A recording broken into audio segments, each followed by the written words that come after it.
नमस्कार. आयुष्यमान भव या विशेष कार्यक्रमात आपलं सर्वांचं स्वागत. आज कोल्हापूर शहराचे माजी आमदार आणि राज्य नियोजन मंडळाचे कार्यकारी अध्यक्ष माननीय राजेश क्षीरसागर यांचा आज वाढदिवस आहे. त्यांच्या वाढदिवसानिमित्त आम्ही त्यांची एक विशेष मुलाखत घेत आहोत. या मुलाखतीत आजपर्यंत त्यांचा झालेला राजकीय सामाजिक प्रवास आणि इथून पुढे त्यांची वाटचाल याबद्दल आपण त्यांच्याशी दिलखुलास चर्चा करणार आहोत. साहेब, सर्वप्रथम तुम्हाला तुमच्या वाढदिवसानिमित्त चॅनेल बी परिवाराच्या वतीनं हार्दिक शुभेच्छा देतो. धन्यवाद. साहेब, आजपर्यंतच्या ज्या सामाजिक राजकीय वाटचाल जी तुमची झालेली आहे त्याबद्दल काय सांगाल? माझ्या जीवनाची सुरुवातच चळवळीतून झालेली आहे. सर्वप्रथम हिंदू एकता आणि त्यानंतर शिवसेना प्रमुखांच्या विचारांनी प्रेरित होऊन वयाच्या 18व्या वर्षी मी ज्या दिवशी पहिला दिवस शिवसेना प्रमुख कोल्हापूर जिल्ह्याची स्थापना झाली त्या दिवशीपासूनचा शिवसेनेचा शिवसैनिक. तातडीने माझी भारतीय विद्यार्थी सेनेच्या जिल्हा प्रमुखपदी नेमणूक करण्यात आली. त्यानंतर पश्चिम महाराष्ट्र प्रमुखपदी भारतीय विद्यार्थी सेनेच्या नेमणूक करण्यात आली. त्यानंतर 2 वेळा विधानसभा मी भोगली. तिसऱ्यांदा थोडक्यात पराभव झाला. पण त्यानंतर देखील पक्षानं माझ्याकडं कॅबिनेट मंत्री दर्जा असलेलं राज्य नियोजन मंडळाचं कार्यकारी अध्यक्षपद ठेवलं. सांगण्याचा हेतू एवढा की जीवनामध्ये कोणतंही काम प्रामाणिकपणे आपण करत गेलो तर जय पराजय याचा काही फरक पडत नाही. 2019च्या विधानसभेमध्ये माझा पराभव झाला, त्याचा माझ्यावर यत्किंचितही परिणाम माझ्या नेतृत्वानं करून दिला नाही, होऊ दिला नाही. जीवनाची सुरुवातच चळवळीतून माझी निर्माण झालेली आहे. विद्यार्थ्यांचे प्रश्न घेऊन मी DRK कॉलेज ऑफ कॉमर्स इथं शिकत असताना संपूर्ण शहरात, संपूर्ण जिल्ह्यात विद्यार्थी सेनेची स्थापना केली आणि विद्यार्थ्यांच्या प्रश्नांना या ठिकाणी लढा उभा करण्यासाठी त्यांच्या पाठीमागे राहिलो. सामाजिक क्षेत्रामध्ये फार मोठं काम आहे. त्याचबरोबर कला, क्रीडा, संस्कृती यामध्ये फार मोठं काम आहे. विधानसभा सदस्य म्हणून राज्याच्या सर्वोच्च सभागृहामध्ये मी ज्यावेळी गेलो तो मला एक वेगळा आनंद मनाला वाटणारा दिवस होता, कारण ते राज्याचं सर्वोच्च सभागृह आहे. त्यानंतर शहराचे अनेक प्रश्न त्या ठिकाणी मांडले. कदाचित आमदाराचं काय काम आहे हे मी कोल्हापूर जिल्ह्यातल्या नागरिकांना त्याची जाणीव करून दिली. अनेक जण निवडून येतात जातात, पण आम्ही सभागृहात काम करत होतो त्यावेळी सभागृहात काहीतरी बोलल्याशिवाय जेवायचं पण नाही असा आमचा एक छंग असायचा. म्हणजे तारंगीच्या माध्यमातून, लक्षवेधीच्या माध्यमातून, विविध आयुधांच्या माध्यमातून आम्ही जनतेला, समाजाला न्याय देण्याचा प्रयत्न केला. क्रीडा क्षेत्रामध्ये तेवढंच भरीव काम आहे. सामाजिक क्षेत्रामध्ये देखील आता नुकत्याच झालेला पूर परिस्थिती असेल, कोविड असेल, म्हणजे ज्या ज्या ठिकाणी समाजाला आपली गरज आहे त्या ठिकाणी उभं राहणं हे आम्हाला शिवसेना प्रमुखांनी शिकवलेलं. कारण शिवसेना प्रमुख नेहमी म्हणायचे की 80% समाजकारण आणि 20% राजकारण करा. 20% राजकारणातून 100% 20% समाजकारणातून 100% राजकारण होतं. त्यांचे विचार फार मोठे होते. खऱ्या अर्थानं मला आमदार होण्याची संधी मिळाली. त्यानंतर मी समाजाच्या प्रत्येक आंदोलनात, प्रत्येक समस्येमध्ये लक्ष घातलं. कोल्हापूरच्या दृष्टीने महत्त्वाचा असणारा टोल, LBT, तसं बघायला गेलं तर या कोल्हापूर जिल्ह्यातील नागरिकांचे जे जे प्रश्न भेडसावत आहेत त्या प्रश्नामध्ये कोणत्या मी नव्हतो असं म्हणता येत नाही. प्रत्येक प्रश्नामध्ये मी आघाडीवर आहे आणि त्यामुळे मला मोठा आनंद आहे की मला शिवसेना प्रमुखांनी संधी दिली आणि समाजाचं काम मी चांगल्या पद्धतीने करू शकलो. साहेब, विद्यार्थी सेनेतून तुमचा सुरू झालेला प्रवास एका ठराविक टप्प्यावर आला आणि तुम्ही आमदार झाला. पहिल्यांदा आमदार ज्यावेळी तुम्ही झाला त्यावेळेचा अनुभव कसा होता? मी आपल्याला सांगितलं, मी काम करत असताना काहीतरी एखादं टार्गेट ठेवून आमदार झालो असं नाही आहे. मला मनाला आनंद ज्यावेळी झाला तो म्हणजे 2009 ते 2013-14ची माझी कारकीर्द. यामध्ये 2-3 प्रश्न अतिशय महत्त्वाचे होते. LBT, व्यापाऱ्यांच्या LBTच्या लढ्यामध्ये मी एवढं खोलवर लक्ष घातलं होतं. मग ते कायदेशीर असेल, त्यांच्या चळवळीमध्ये असेल की व्यापाऱ्यांचा LBT रद्द होण्याचं महाराष्ट्रापैकी कोल्हापूर हे कारण ठरलं म्हणलं तर चुकीचं ठरत नाही. म्हणजे महाराष्ट्रातील लाखो व्यापाऱ्यांचे करोडो रुपये वाचवण्याचं मी काम केलेलं आहे. हे व्यापारी देखील मोठ्या मनानं कबूल करतात आणि ते माझ्या पाठीशी ठामपणे आहेत.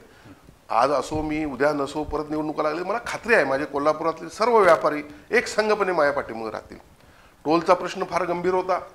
टोलसाठी एवढे मोठ्या प्रकारचे म्हणजे लढे आम्ही दिले. आमची स्वतःची देखील पर्वा केली नाही. टोल जाळले. सभागृहामध्ये राजदंड घेऊन पळालो. त्यावेळेचे उपाध्यक्ष म्हटली ही क्रांती झालेली आहे. सभागृहामध्ये टोलसाठी राजदंड उचलला ही क्षीरसागरने केलेली क्रांती आहे. भले मला त्या ठिकाणी सभागृहातून निलंबित व्हायला लागलं राजदंड उचलला म्हणून, पण मला आजही आठवतं की मला मी निलंबित झाल्यामुळं राज्यातले 32 PWDने टोल त्या दिवशी बंद केले. म्हणजे मला याचा अभिमान आहे. अर्थात टोलची चळवळी कोल्हापुरातल्या सर्व जनतेची होती. मी संपूर्ण श्रेय काय त्याचं लाटत नाही, पण यासारखे अनेक प्रश्न म्हणजे जे प्रश्न समाजाला भेडसावतात ते प्रश्न सोडवण्याचा प्रयत्न केला. अर्थात 2009 ते 14 हे विरोधी पक्षात होतो, त्यामुळं विकासामध्ये देखील माझं लक्ष होतं, पण त्याला मर्यादा होत्या. पण विकास जरी आपण किती प्रमाणात करतो त्यापेक्षा जास्त चळवळीतून देखील मी या जिल्ह्यातील नागरिकांना न्याय मिळवून देण्याचा प्रयत्न केला. त्याचं एक उदाहरण म्हणजे काळमावडी धरणातून थेट पाईपलाईन कोल्हापूर शहराला येणारी जी थेट पाईपलाईन आहे काळमावडी धरणातून, त्यासाठी 425 कोटी रुपये मी फक्त माझ्या आमरण उपोषणाने मंजूर करून घेतले. मी आमरण उपोषणाला बसलो आणि सरकारला जाग आल्याने त्यांनी मंजूर केले. आणि त्यामुळे त्या 5 वर्षात अनेक कामं केली. नंतरच्या 5 वर्षात तर विकास कामांचा म्हणजे मोठ्या प्रमाणात माझा आलेख आहे. आता 2019 साली अनपेक्षितपणे तुमचा विधानसभेला पराभव जरी झाला असला तरी आता कॅबिनेट मंत्रीपदाचं दर्जाचं जे खातं आपल्याकडे आहे, राज्य नियोजन मंडळाचं अध्यक्षपद तुमच्याकडे आहे, तर या माध्यमातून कोल्हापूरच्या विकासासाठी तुमच्याकडे काय असा विशेष आराखडा आहे का? नाही, मी तुम्हाला एक गोष्ट सांगतो. कोल्हापूर जिल्ह्याचा विकास व्हावा यासाठी माझी नेहमी तडफड असते. मी आता नियोजन मंडळाचा अध्यक्ष म्हणून काम करत असताना मोठ्या प्रमाणात निधी आणलेलाच आहे आता, पण या कोल्हापूर महानगरपालिकेची हद्द वाढवणं महत्त्वाचं आहे. कोल्हापूरमध्ये मुंबई उच्च न्यायालयाचं खंडपीठ या ठिकाणी होणं आवश्यक आहे. याचबरोबर अनेक गोष्टी आहेत. अंबाबाई तीर्थक्षेत्र विकास होणं गरजेचं आहे. पश्चिम महाराष्ट्र देवस्थान समितीच्या माध्यमातून गडकोट किल्ल्यांचं संवर्धन होणं महत्त्वाचं आहे. पंचगंगेचं प्रदूषण आहे. कोल्हापुरात एक असा विकासाचा एक मॅप तयार केला पाहिजे की ज्यामुळे कोल्हापूर शहरात आज तुम्ही बघताय मोठ्या प्रमाणात ट्रॅफिक सिस्टीम गचाळ आहे.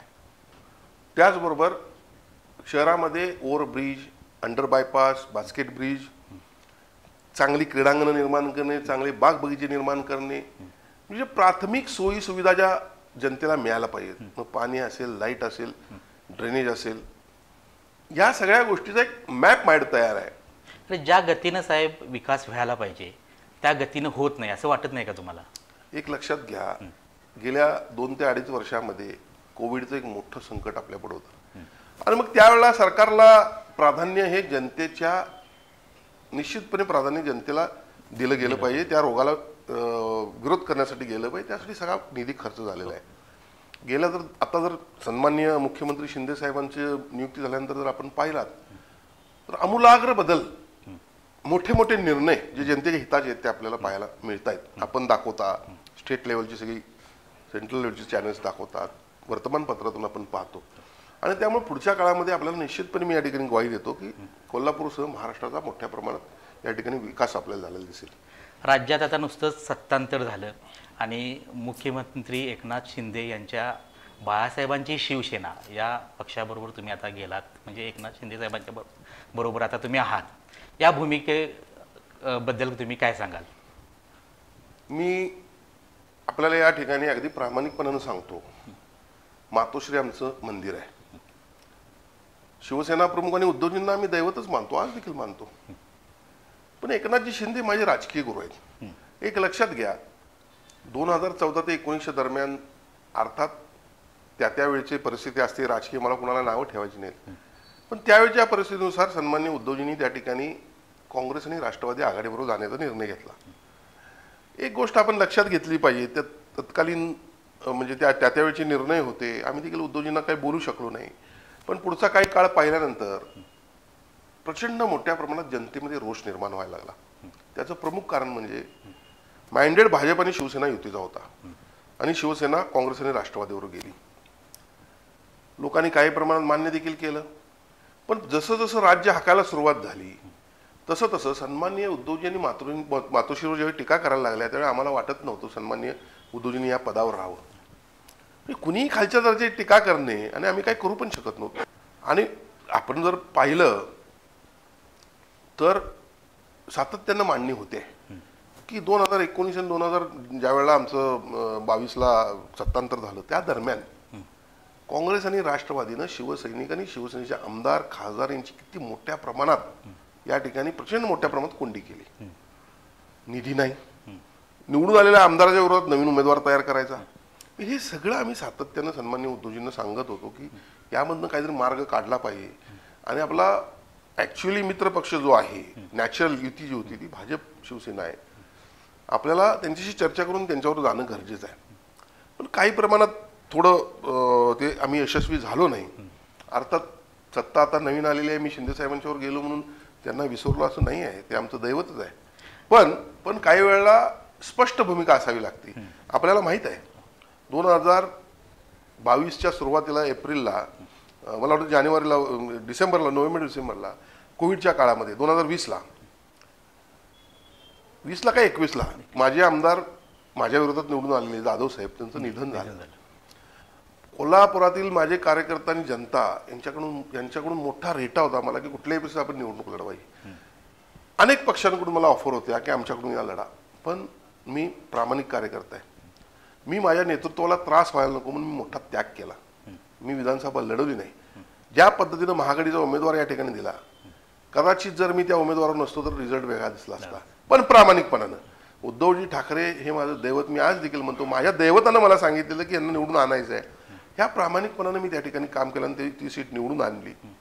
एक लक्षात घ्या, अनेक पक्षात कानफोकरे असतात. कानफोकरी म्हणजे नेतृत्वाच्या कानातून फोकायचं.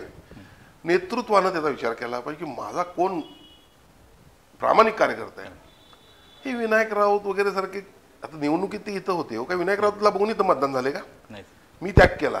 तडपडीनं प्रत्येक पेटांमध्ये, प्रत्येक कॉलन्यांमध्ये मी सभा घेतल्या. मला मानणारा वर्ग येतं. विनायक राऊत कोण? त्यांनी तिथं जाऊन सांगितलं की मी उलटा प्रचार केलाय. मला अतिशय दुःख त्यावेळी जीवनात पहिल्यांदा झालं. आपण प्रामाणिकपणानं काम करत असताना जर आपला नेता, मी तुम्हाला सांगतोच, विजयी उमेदवारांना मी घेऊन गेलो, शरद पवार साहेब माझ्यावर अर्धा तास चर्चा करत बसले. राष्ट्रवादीचे अनेक नेते माझ्यावर बसले. अरे एवढा मोठा त्याग केला या माणसानं. काँग्रेसचे नेते पूर्ण सगळे मंत्री मला एकट्याला बोलून माझ्याशी बोलले.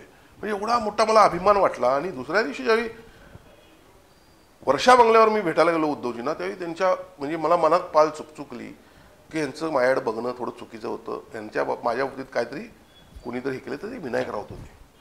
पण नेतृत्वानं असा विचार नाही केला पाहिजे. 36 वर्ष मी पक्षात काम करतोय. वरनं आलेला जो काही आदेश तो शिरोधार्य म्हणून आम्ही तातडीनं कामाला उतरतो. असं असताना थोडं दुःख मला त्या दिवशी झालं. आणि मग पुढं आहेच या खानपुकऱ्यांच्यामुळं जो मी त्याग केला, मला राज्यसभेची उमेदवारी मिळायला पाहिजे हो. ते आमचे 17-18 वर्ष जिल्हा प्रमुख आहे, त्यांनी पक्षाचं काही कामच केलं नाही. मी तुम्हाला स्पष्ट सांगतो. काय पक्ष वाढवला? घराजवळ एक शाखा आणि दुकानाजवळ एक शाखा. काय केलं यांनी? 17-18 वर्ष नुसतं तुम्हाला सांगतो आंबे पाडण्याचं काम या चौकटीनं केलं.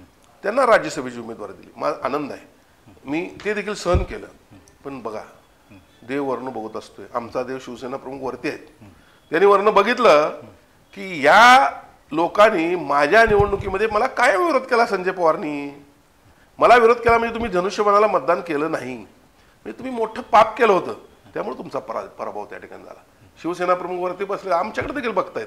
आमचं जर काय चुकलं असेल, खरोखर आम्ही चूक केली असेल, ते आमच्यावर पण बघतील, कारण ते आमचं दैवत आहे. एक लक्षात ठेवा, प्रत्येक वेळी प्रत्येक गोष्टी मांडणं योग्य होत नाही. पण या कोल्हापूर जिल्ह्यामध्ये एक कलमी कार्यक्रम झालाय. कोणताही नेता आला तर राजेश क्षीरसागर टार्गेट. अरे मी तर तुम्हाला सांगतो, दरम्यानच्या काळात माझा पराभव झाला, सगळं झालं, ठीक आहे. या निवडणुकीच्या माध्यमातून आम्ही एकत्र आलो. मी सगळ्यांना विनंती केली, अरे नुकसान होते, करू नका असं.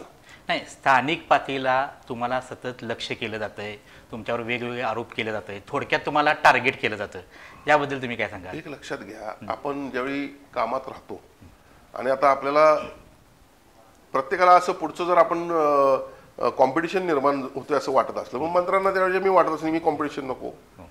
आमच्यातले काही अंतर्गत कल होते त्यांना वाटत असेल मी निवडून यायला नको. मग हे जनता विचार काय करते, काम कोण करते हो? आरोप करणाऱ्यांच्याकडे जनता विचार करत नाही.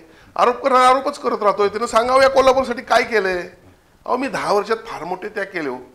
कोल्हापूरसाठी काम करत असताना मला अत्यंत आनंद वाटायचा. कधी कुठल्या मी क्षणिक बळाला म्हणजे कुठल्याही गोष्टीला कधी मी बळी पडलो नाही क्षणिक सुखाला.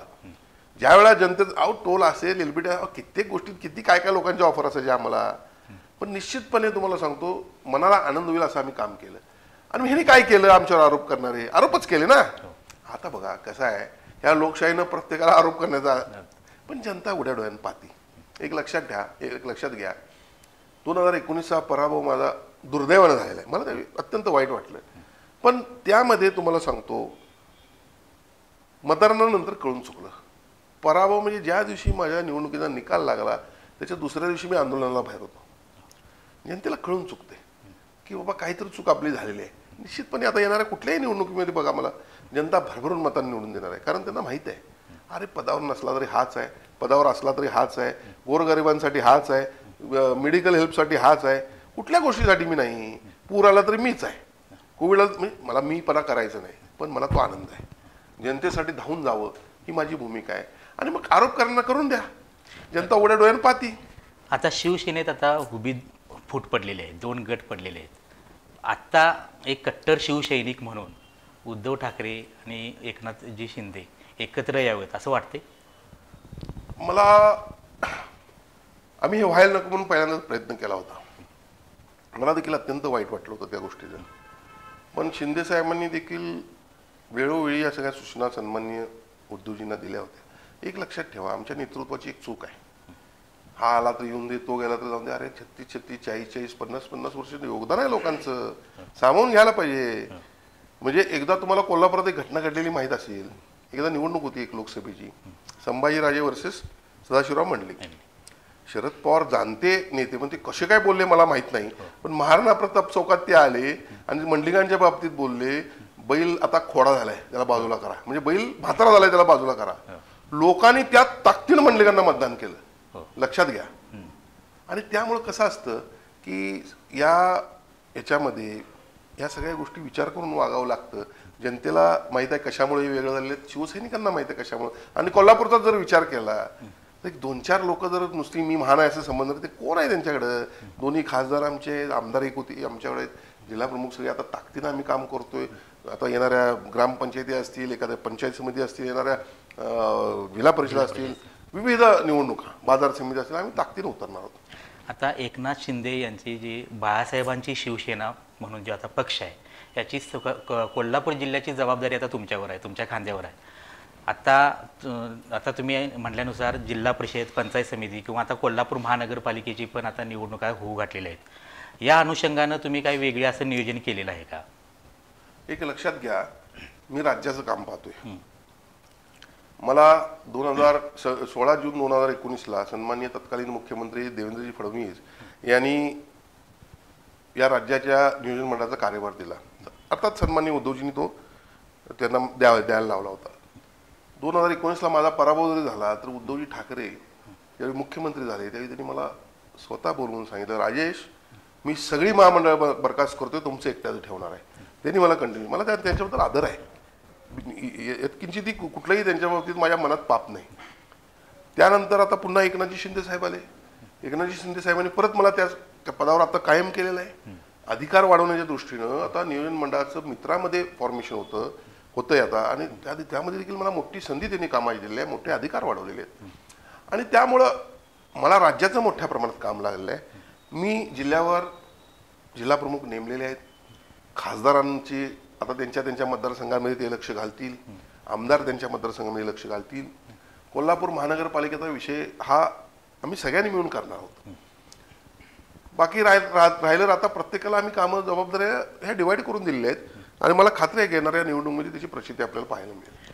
आजपर्यंतच्या राजकीय सामाजिक जीवनात तुम्हाला आत्तापर्यंत आनंद देणारा क्षण कोणता आणि एक वेदनादायी क्षण कोणता, काय सांगा?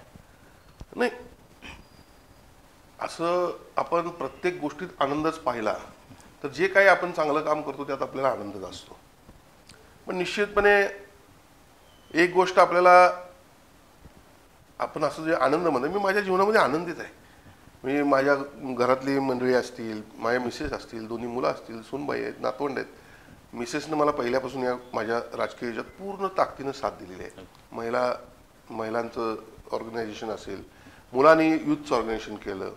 तर या सगळ्या गोष्टी जर पाहिल्या तर आम्हाला सगळ्यांना आनंद ज्यावेळी झाला ते पहिल्यांदा मी माझ्या विधानसभेच्या निवडणुकीमध्ये निवडून आलो. त्यावेळी आम्हाला अत्यंत आनंद झाला. आणि यामध्ये मी माझं कुटुंबच म्हणत नाही, त्यांचा मोठा आधार आणि हात होता, पण माझे सगळे कार्यकर्ते, माझे पै पाहुणे, माझी मित्रमंडळी हे देखील मोठ्या ताकदीनं त्या निवडणुकीमध्ये उभा राहिली होती माझ्या पाठीमागं. आणि एक मला त्या निवडणुकीत एक चांगला अनुभव आला. तुमचं काम आणि प्रामाणिकपणा असेल तर तुम्हाला कुठला पैसा, जनतेला पैसा नको असतो, कार्यकर्ता लागतो. मी दुसऱ्या निवडणुकीत पण त्याचा अनुभव घेतला. तिसऱ्या निवडणुकीत मी पडलो म्हणजे काय फार मोठ्या फरकानं पडलेलो नाही, माझं मतदान वाढलेलंच आहे. एक लक्षात ठेवा, 2014 ते 19 दरम्यान मित्र पक्षाचे आमचे झालेले वाद, पुढे इंटरनल विरोध, या सगळ्या गोष्टी होत्या, त्यामुळे माझा पराभव झाला. पण हे सगळं मी मित्रपक्षाशी जरी भांडत असलो तर ते माझ्या पक्षाच्या धोरणानुसारच भांडत होतो. आणि त्यामुळे आम्ही आता एकत्र आहोत. शिवसेना भाजप युती कोल्हापूर जिल्ह्यामध्ये सन्माननीय चंद्रकांतदादा पाटील आहेत, पालकमंत्री केसरकर साहेब आहेत, त्यांच्या नेतृत्वाखाली त्यांनी आम्हाला काही जबाबदारी दिलेल्या आहेत. आमचं काम अत्यंत चांगलं सुरू आहे. आता तुम्ही मित्रपरिवार, कार्यकर्ते यांचा आता तुम्ही उल्लेख केला. आज वाढदिवसाच्या निमित्तानं काय तुमच्या राजकीय कारकिर्दी, सामाजिक कारकिर्दी ज्यांनी तुम्हाला मोलाचं असं सहकार्य ज्या मित्रपरिवारामार्फत किंवा कार्यकर्त्यांच्या वतीनं तुम्हाला लाभलं, त्या कार्यकर्त्यांना काय मेसेज द्याल? नाही, एक लक्षात घ्या, माझ्या जीवनामध्ये मी अत्यंत पॉझिटिव्ह आहे, सकारात्मक आहे. मग शिवसेनेचे अगदी शिवसेना प्रमुखांपासूनचे सगळे नेते, खासदार, आमदार, तत्कालीन सगळे उपनेते असतील, सचिव असतील, यांची मला पहिल्यापासून साथ लाभली होती. त्याचबरोबर कोल्हापूर जिल्ह्याच्या राजकारणामध्ये मी ज्यावेळी माझ्या विधानसभेपुरता विचार केला तर माझे कार्यकर्ते सर्वात मोठा फॅक्टर होता. ते म्हणजे जीव तोडून काम करायचे माझ्यासाठी.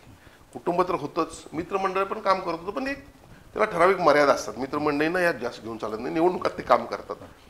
पै पाहुणे देखील अशाच पद्धतीनं काम करत असतात की बाबा माझा जवळचा कोणतरी त्याला निवडून आणलं पाहिजे. कार्यकर्त्यांच्या बाबतीत मला एवढाच संदेश द्यायचा आहे आपल्याला आपल्या माध्यमातून. मी नेहमीच म्हणतो मी आहे कार्यकर्त्यांच्यामुळे आहे, आणि मी देखील कार्यकर्त्यांच्या बाबतीत कुठं कमी पडलो नाही. त्यामुळे एक लक्षात ठेवा, मी निवडणूक हारलो, शिवसेना प्रमुख नेहमी म्हणायचे आपली श्रीमंती कशावरून ओळखायची तर आपल्या दारातल्या चपलांवरून. माझ्या दारातल्या चपला कमी झाल्या नाही, निवडणूक येतात जातात. बघ, काही जणांनी प्रश्नचिन्ह निर्माण केला तर हे पद देखील जाणार, पण तसंच घडलं नाही. माझी चपलांची संपत्ती हळूहळू वाढतच चाललेली आहे आणि त्यामुळे मी आनंदी आहे. क्षीरसागर साहेब, तुम्ही तुमच्या वाढदिवसानिमित्त बहुमोल वेळ काढून आमच्याशी दिलखुलासाच्या गप्पा मारल्या, याबद्दल तुमचा मी आभारी आहे. पुढील कारकिर्दीस चॅनल बी परिवाराच्या वतीनं तुम्हाला हार्दिक शुभेच्छा. धन्यवाद.